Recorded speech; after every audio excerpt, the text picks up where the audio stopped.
আবহাওয়ার কারণে দেশের অন্য এলাকার চেয়ে কিছুটা আগেই বাজারে আসে সাতক্ষীরার আম। মৌসুমের শুরুতে এই আম নিয়ে ভালো ব্যবসার আশা থাকে আমবাগানি ও ব্যবসায়ীদের। এরই মধ্যে ঢাকাসহ বিভিন্ন জায়গা থেকে ভিড় করছেন ক্রেতারা। তবে আমের সঠিক দাম না পেয়ে হতাশ চাষিরা। বান্ডেল থাকলে প্রতি সেনমানিতে টাকা বাঁচবে। বিকাশ সেনমানি বান্ডেল কিনে জিতুন প্রতি লেনদেনে। মাটি ও আবহাওয়ার জন্য অন্য স্থানের তুলনায় আগে বাজারে আসে সাতক্ষীরার আম। মান ও ভালো স্বাদের কারণে দেশ বিদেশের চাহিদাও ব্যাপক। এবার ৫ মে থেকে গোপালভোগ, গোবিন্দভোগ সহ গুটি জাতের আম পাড়া শুরু হয়। ২০ মে হিমসাগর পাড়ার দিন নির্ধারিত থাকলেও বৃহস্পতিবার থেকে তা পাড়া শুরু হয়েছে।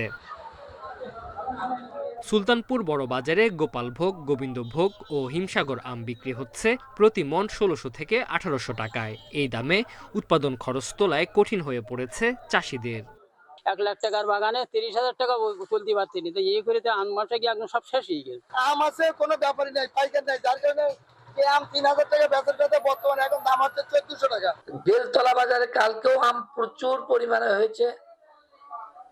এখন আমাদের আমটা আজকের থেকে ভাঙা শুরু হবে।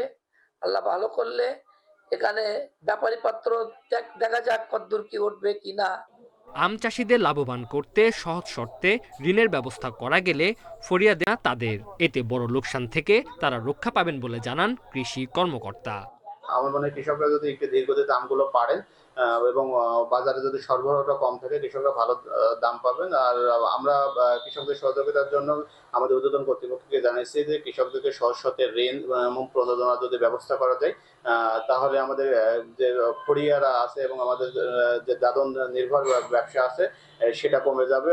এবার জেলায় ৪,১০০ হেক্টরের বেশি জমিতে আম চাষ হয়েছে। উৎপাদনের লক্ষ্যমাত্রা ধরা হয়েছে ৭০,০০০ মেট্রিক টন। ল্যাংড়া ও আম্রপালি বাজারে এলে ক্ষতি পোষানোর আশা করছেন ব্যবসায়ীরা। Independent news.